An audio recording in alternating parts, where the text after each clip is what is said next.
O assunto que nós vamos aprender hoje é produto interno. Nós já vimos produto escalar. E o produto escalar é um tipo de produto interno. Então, imagine que eu tenho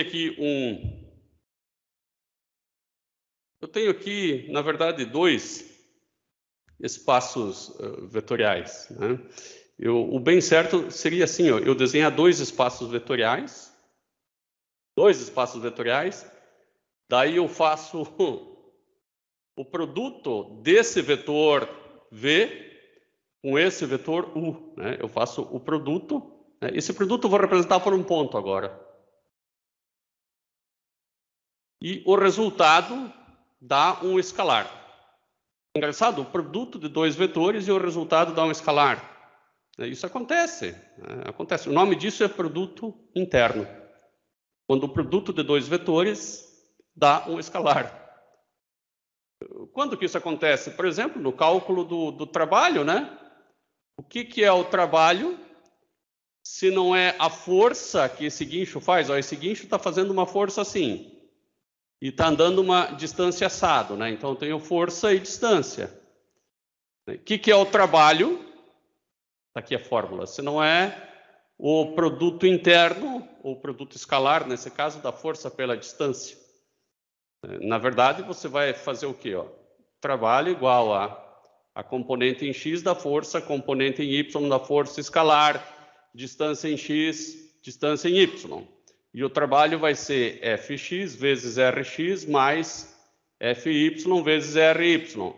Se ele não subiu e nem desceu nenhum barranco, né, o Ry é zero e essa componente, né, aqui não há trabalho. Mas mesmo que tivesse trabalho aqui, eu posso somar o trabalho em x com o trabalho em y, porque o trabalho não é uma grandeza vetorial, e eu acho o trabalho total. Tranquilo, então, aqui eu já tenho um exemplo de um produto entre dois vetores que me retorna um escalar, e o nome dele é produto interno. Dentro do produto interno, né, um caso particular de produto interno é o produto escalar. Nós só vimos esse caso particular, vamos ver outros, tá? É importante saber o produto interno. Eu vou começar só com setas, que são os produtos escalares. É importante porque eu sei quando que os vetores são ortogonais. Como é que eu sei quando que os vetores são ortogonais?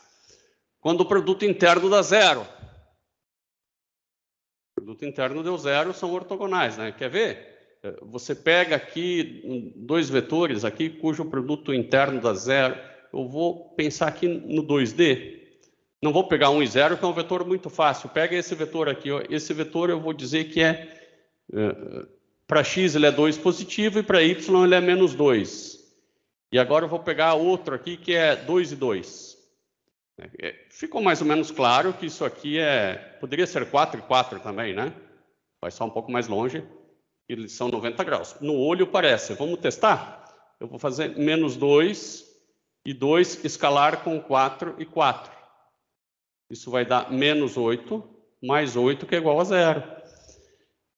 Quando eles são perpendiculares, então o produto interno dá 0.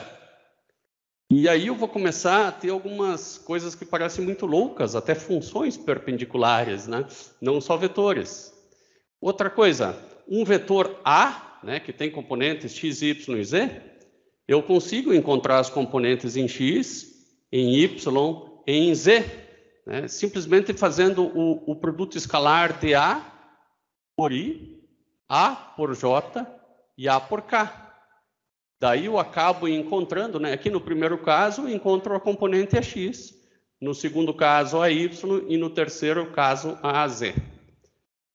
E aí eu penso, será que eu consigo achar funções perpendiculares?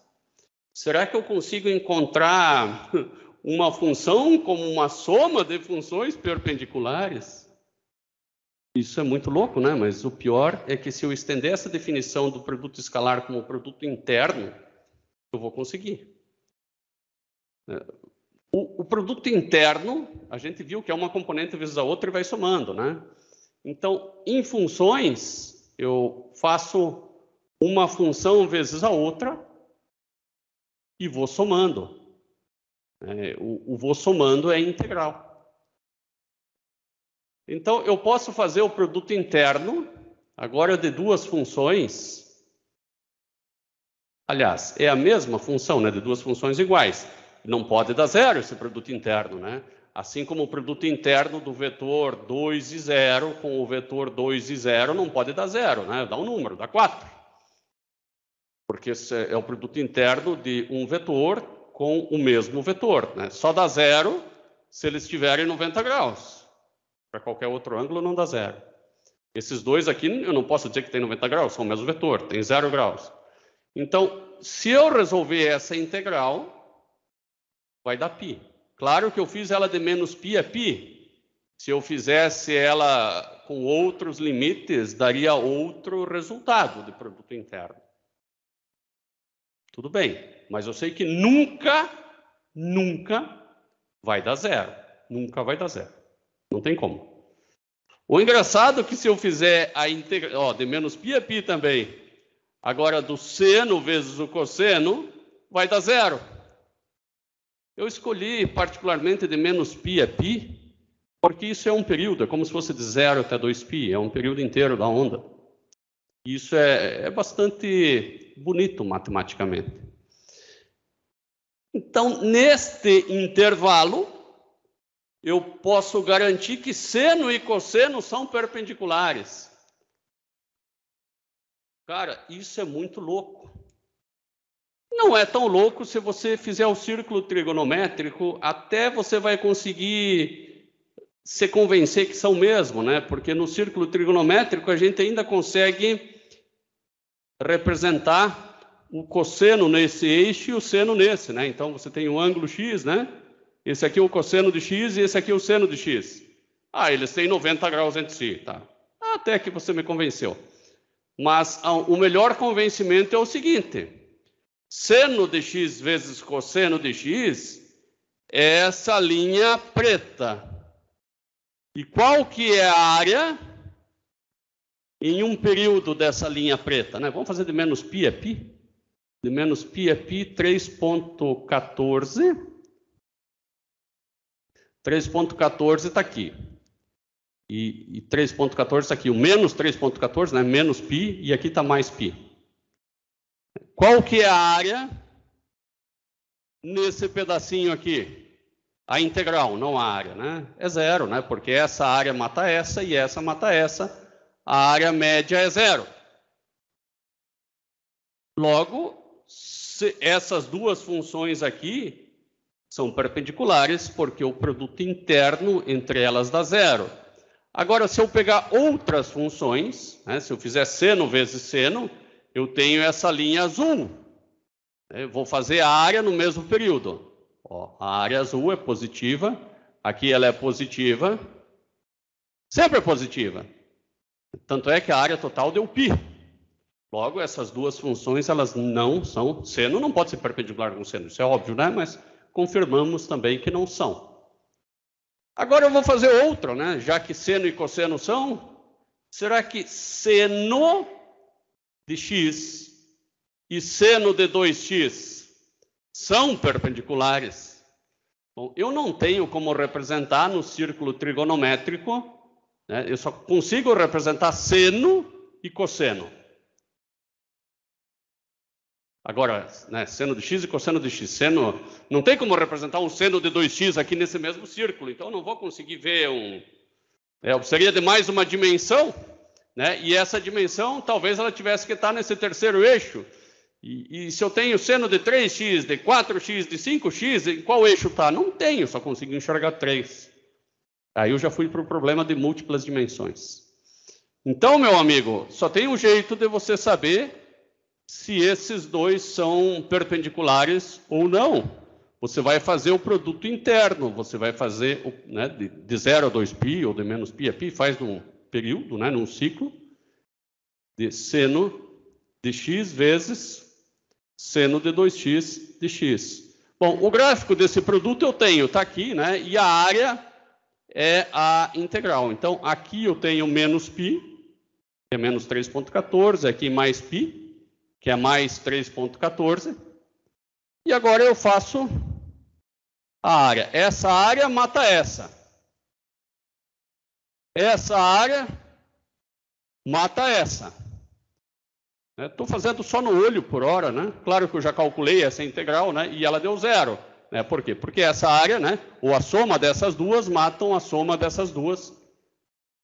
Logo, seno é uma função perpendicular a seno de 2x. Louco, muito louco. Aqui eu tenho seno de x vezes seno de 11x. Creio que seja perpendicular também isso, né? Só que está meio difícil de enxergar aqui. Nós vamos ter, eu acho que é mais fácil resolver. Não, aqui não é de 11, é de 1.1x. Seno de x vezes seno de 1.1x. Será que isso aqui é perpendicular? Bom, eu teria aqui eu não posso fazer para verificar se é perpendicular ou não. Eu não posso fazer integral só de menos π a π, senão vai dar positivo, com certeza, só vai ficar esse trechinho aqui. Agora, eu consigo ver que a área, se eu pegar, assim, agora intuitivamente, sem muito rigor matemático, nada, né?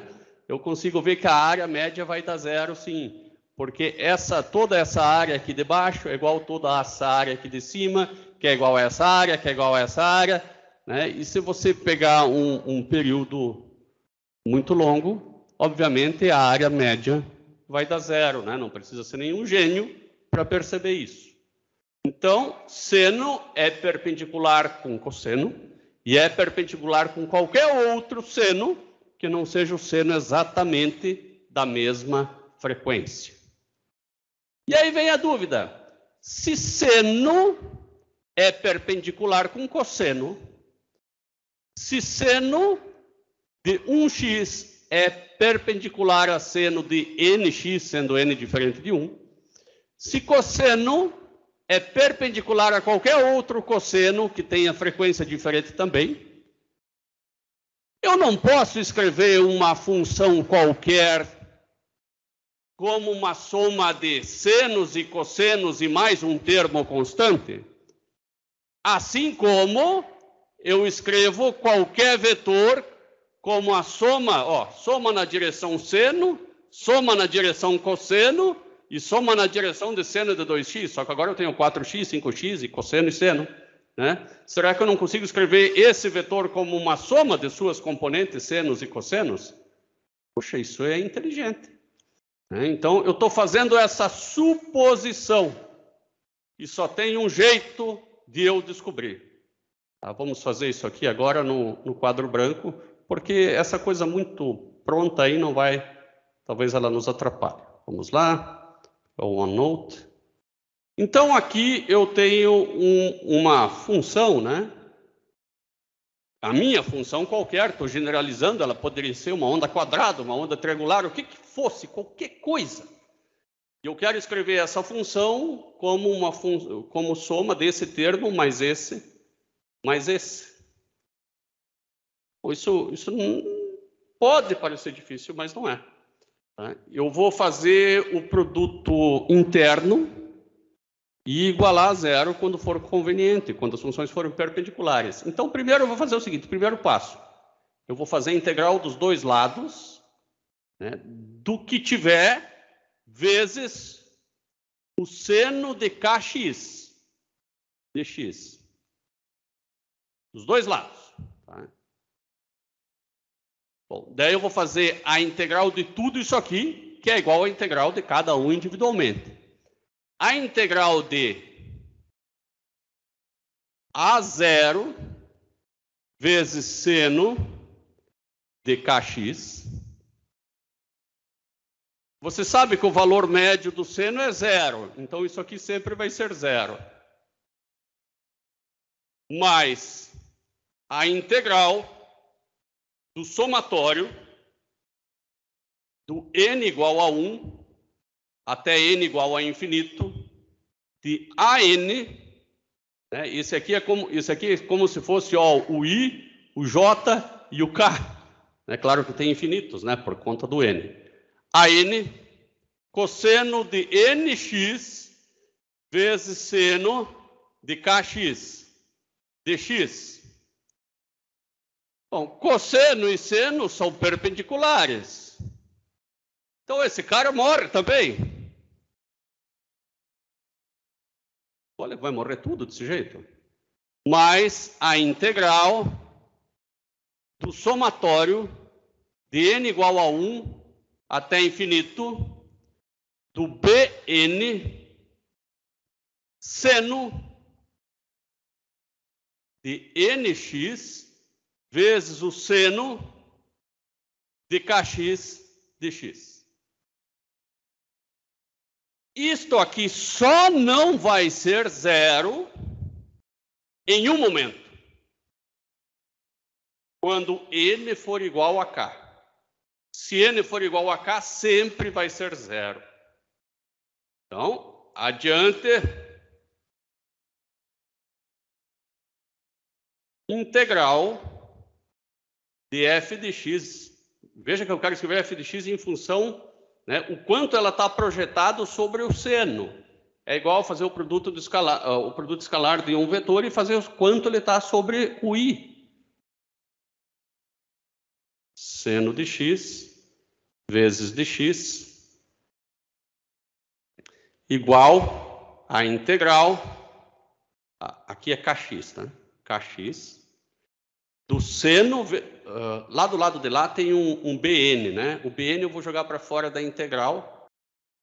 Bn vezes a integral do seno de nx vezes kx, então do seno ao quadrado de kx, porque n igual a k, dx. E dessa forma eu vou encontrar os Bn, tá? Os Bn, eles vão ser igual à integral da tua função vezes o seno de kx dividido pela integral da tua função, não, pela integral do seno ao quadrado.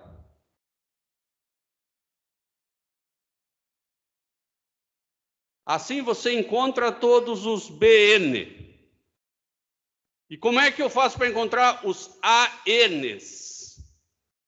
Para encontrar os ANs, você faz o quanto f de x está sobre os cossenos. Eu não vou fazer aqui, porque já fiz a dos senos.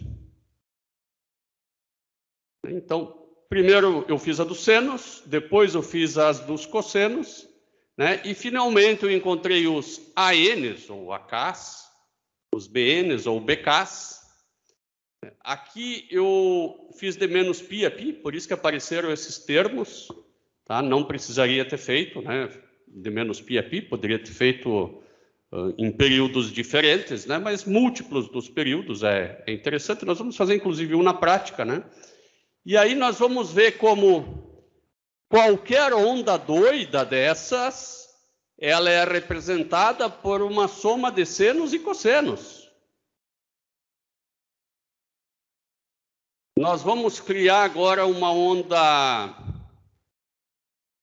triangular, e vamos, né, um triângulo, e vamos representar aquele triângulo como uma soma de senos e cossenos. É isso que a álgebra linear faz também. Então vamos lá. Então eu controlo quando que ela muda de 0 para 1. Eu quero que ela mude de 0 para 1 exatamente em t igual a 0. E agora em t igual a 6, eu quero que ela mude para 0 de novo. Eu vou fazer essa função, que é uma função porta, menos φ t menos 6. T de x menos 6. Pronto. Então, eu primeiro criei essa função aqui, que eu vou colocar também aqui, ó, que é essa função preta, e depois eu criei essa função, que ainda não sei a cor, que é essa função vermelha, né? Primeiro eu criei a preta, Depois eu criei a vermelha. E depois a azul, que é a total, que não custa dar uma engrossadinha aqui no traço. Depois essa aqui azul, que é a total. Primeiro eu fiz a preta, depois a vermelha. Vou fazer a vermelha pontilhada para que vocês consigam enxergar bem. Então veja, primeiro eu fiz a preta. Depois eu fiz a vermelha, que vem por aqui e sobe ali. Depois eu diminui uma da outra.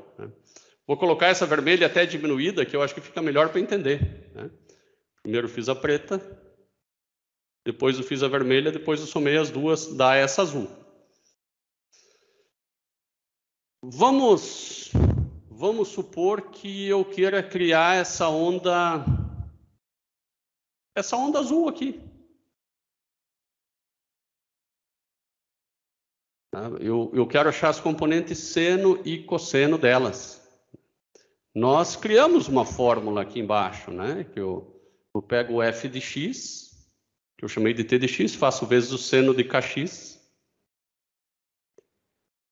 dividido pelo seno ao quadrado de kx.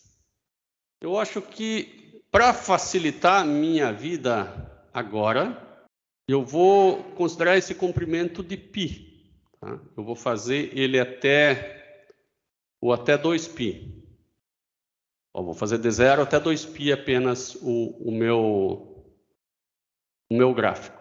Tá? Vou definir aqui, vou chamar de xx, os valores numéricos, 0, o próximo vai ser 0,001, e ele vai somando de 0,001 até 2π. E eu vou fazer o gráfico desses caras só nesse intervalo de um período, por enquanto, tá? Ele x menos 2π. Ele não pegou bem o comecinho aqui, vejam, né? E talvez eu faça o seguinte, eu coloque esse cara aqui, já que ele é tão pequenininho, eu vou colocar ele aqui negativo. Ele começa do negativo, ele vai até, aqui é o 0, só para aparecer no gráfico. E aqui até 2π mais esse pedacinho. Pelo menos agora, né? Ele apareceu. Aqui, esse de baixo apareceu aqui, mas aqui é menos 2π, né? E não menos 6. Deu parecido, é 6,28, né? Opa. Menos 2π. Agora apareceu aqui, Então, eu quero fazer o gráfico desse cara aqui, Antes eu falei de um triângulo, mas acho que vai ser mais fácil fazer desse aqui. Depois a gente pode logo fazer de um triângulo. Achar os senos e os... Veja, um monte de senos e cossenos vai dar esse gráfico aqui. Uma coisa muito louca, né?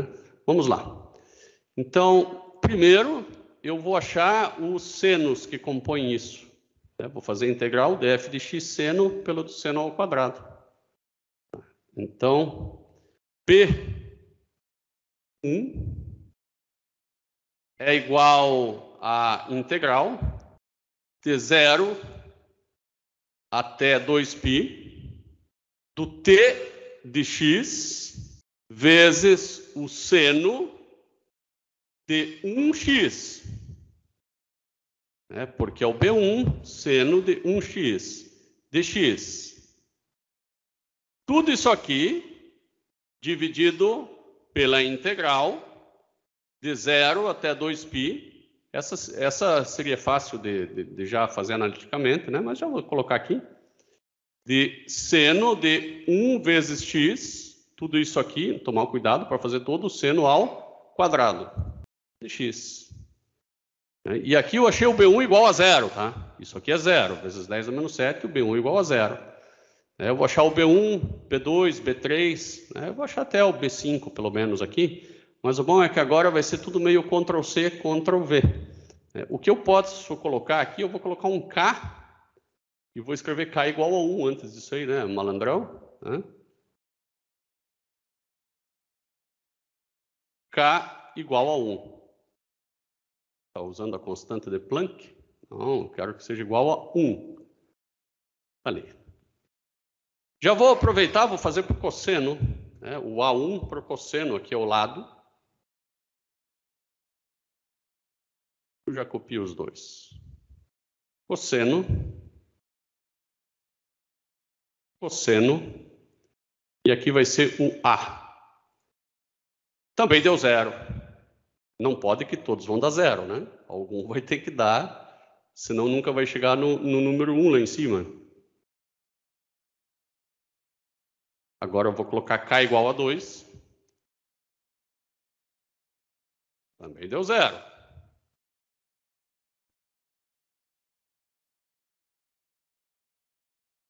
K igual a 3. Também deu 0.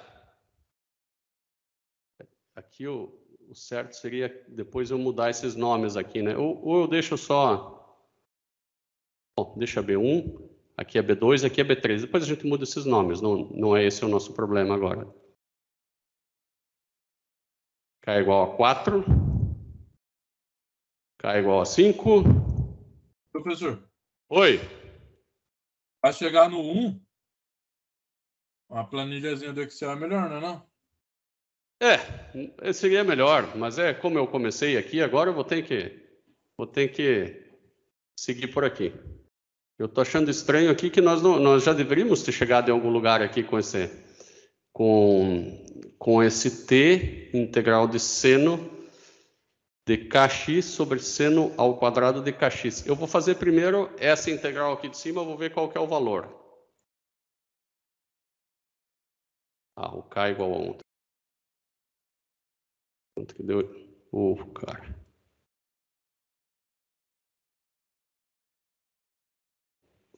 Aqui está meio pequenininho. Vamos ver quanto que... deu vezes 10 a menos 16. Deu pouquinho. Mas k vezes o seno... isso aí está tudo certíssimo. Está tudo certíssimo. Sabe por quê? Porque isso aí está sendo considerado como uma constante. Eu vou fazer triangular. Claro, é tudo 0 mesmo. Só tem o termo constante. Se vocês lembrarem, né, é um termo constante mais um cosseno mais um seno. Então, claro, isso aqui vai dar 0, esse vai dar 0, é só o A0 que vai estar certo. Quer ver? Eu não fiz o A0 ainda. Vou colocar aqui para baixo. Ou poderia ter feito aqui apenas colocando K igual a 0, né? Coloca K igual a 0. Esse aqui não vai calcular, né? E olha o 1 aqui aparecendo. Então, eu vou fazer triangular, porque senão vai perder o sentido. Ficou mais fácil, né? Mas agora eu vou fazer triangular. Então, esse aqui eu vou fazer 8 vezes x vezes aquele cara. Né? Esses outros aqui eu vou apagar. Vou fazer uma onda triangular. Agora, para esse aqui descer... eu vou ter que fazer menos 8x vezes. Vamos ver quanto... tá. Não é só menos 8x vezes. Aqui tem mais alguma coisa que eu vou ter que fazer. Veja que aqui eu fiz ele descer reto. Bom, mas podemos fazer isso aqui mesmo. Deixa isso aqui mesmo. Eu quero representar em senos e cossenos esse gráfico aqui. Em vez de menos 2π, eu vou colocar menos π. Isso seria legal, representar esse gráfico aqui. Muito legal. Bom, eu vou começar do A0. Depois vou fazer a 1, a 2, a 3. Claro que aqui nós poderíamos fazer com um programinha também, né, Malcolm? Mas agora, só por razões didáticas, a gente está fazendo na mão. Então, K igual a 0... K igual a 0 não existe, né? Aqui vai dar integral de 0, né? Essa aqui não existe. E a de lá deu 6,28 mesmo. Tá? O A0. Então aqui é o B0 que não existe, eu vou apagar, esse aqui não existe. E aqui é o A0. A0, 6,28. Depois, para o K igual a 1, né? Eu tenho o valor do termo que multiplica o seno. E o valor do termo que multiplica o cosseno. Para K igual a 2, o valor do termo que multiplica o seno. E o termo que multiplica o cosseno, a mesma coisa para cá. até 5, né? E é o que nós vamos fazer. Vamos continuar com isso aí, até 5. Só vamos ter que provar que está certo isso aí, né? Não só calcular. Ó, isso aqui deu 0. A4, B4 não deu 0, mas... E aqui eu vou colocar 5. Agora eu vou chamar uma função que vai ser a função conferindo. A função conferindo de x. Agora já ficou um pouco mais certo, mas faltou somar com o A0. Agora, vou colocar o txx aqui. Veja como ficaram muito parecidas as duas funções. E mais parecidas elas vão ficar quanto mais próximo do infinito você chegar com esses A's e B's. Malcolm, foi possível acreditar nessa que qualquer função pode ser escrita como uma soma de componentes? Com certeza. Agora eu vou fazer uma coisa aqui mais legal ainda, Malcolm. Eu não vou fazer só de 0 até 2π, tá? Porque eu reproduzi bem ela de 0 a 2π. Eu vou fazer ela de mais longe ainda agora. Eu vou fazer o xx variar, sei lá, de menos 10π até mais 10π. Não, aí vai ficar certinho, né? Aí vai ficar a mesma coisa. Não, você vai ter uma surpresa. Vai ter uma surpresa. O próximo passo é menos 10π mais aquele 0,001. Olha aqui, ó. É que a nossa função está meio apagadinho, né? Acho que é porque eu vou judiar menos dele aqui nesse 0,01. Agora foi. A nossa função é preta, né? Vou dar um zoom aqui nela, uma engrossada. Ela é só isso aqui, ó. Nesse trecho deu muito certo a nossa soma de senos e cossenos. Mas depois que passou um período, o que aconteceu? A soma ela foi se repetindo, né? Mas tudo bem, o que interessava para nós era a solução aqui só nesse intervalinho mesmo. Isso tem muita aplicação na engenharia, tá? Você decompor vetores, né, ou decompor funções tem muita aplicação. Porque agora, por exemplo, vamos supor que uma máquina ela serre algo e depois para de serrar. Serre algo e pare de serrar. Essa máquina é submetida a vibrações, mas vibrações de quantos hertz? Agora você sabe que ela é submetida aqui, ó, a uma amplitude de 8 milímetros de vibração, por exemplo, a frequência é de 1 hertz.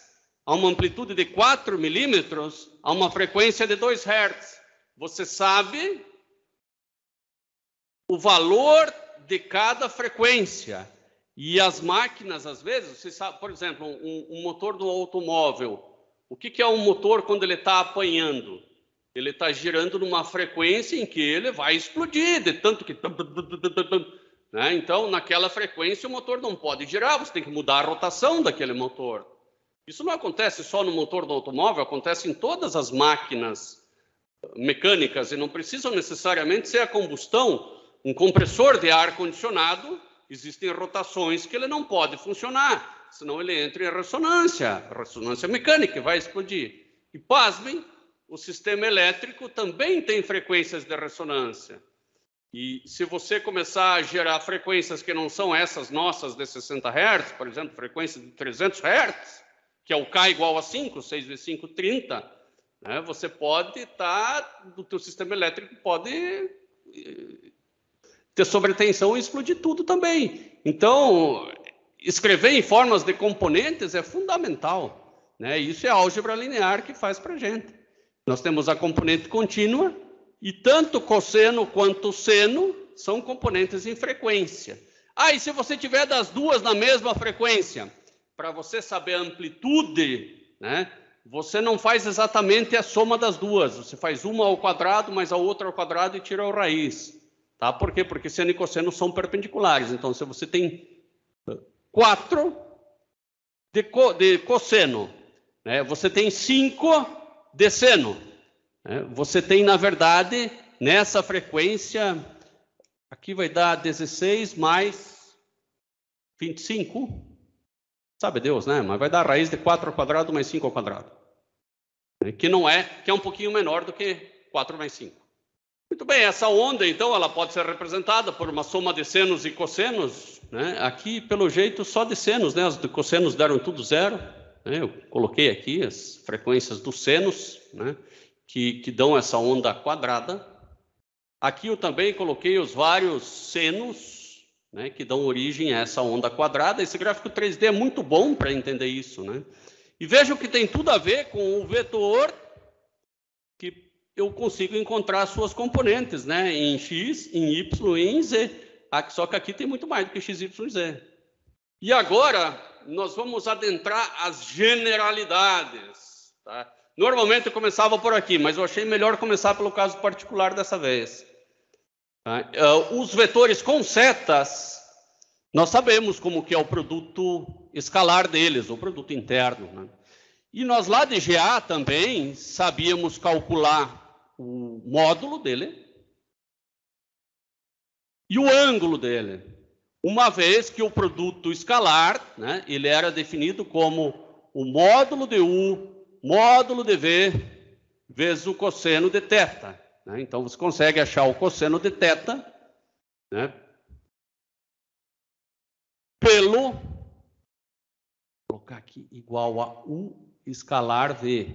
Né? Então, se você passa isso para lá dividindo, então é U escalar V, módulo de U, módulo de V. Você acha o cosseno do ângulo e, consequentemente, você acha o ângulo entre os dois vetores. É fácil ver ângulo assim, ó. Aqui tem um θ, né? Aqui tem o U e tem o V. Eu quero ver entender o ângulo entre duas funções, né? Mas então nós não vamos enxergar de forma concreta, mas nós vamos ter ângulos e módulos também, mesmo em coisas que não são setas, mas vamos chamá-las também de vetores. Eu posso, inclusive, criar um novo produto vetorial, definir, né? Eu defino, o produto vetorial é isso. Eu posso criar uma nova definição. Tá? Então, eu faço o produto vetorial de dois vetores, eu defino. A única coisa é que o produto deles tem que dar um real, tem que dar um escalar. Além disso, só isso não, né? Você define esse produto e ele tem que atender essas propriedades aqui, essas 4 propriedades. Aí sim, aí você criou um produto interno. Tá? Pode ver que o produto escalar, ele se adequa a essas 4 propriedades, como também aquele da integral que nós vimos, que é o produto interno entre funções. Agora, temos aqui a definição do produto interno de duas funções, o produto interno de duas matrizes, isso é bem fácil de entender também. E o produto interno de dois polinômios, que também não deixa de ser um vetor no RN, é bem fácil de aceitar e entender também, não é difícil. Norma de um vetor, nós já sabemos, né, é um módulo. A distância entre vetores lá de GA, tudo que vale lá para GA vai valer aqui para álgebra linear também. Propriedades da norma, isso aí é tudo de GA, tudo vale aqui para álgebra linear também. E por fim, para fechar hoje, esses exercícios que eu vou deixar no Moodle, tá? Me entregar do exercício 1 ao 4,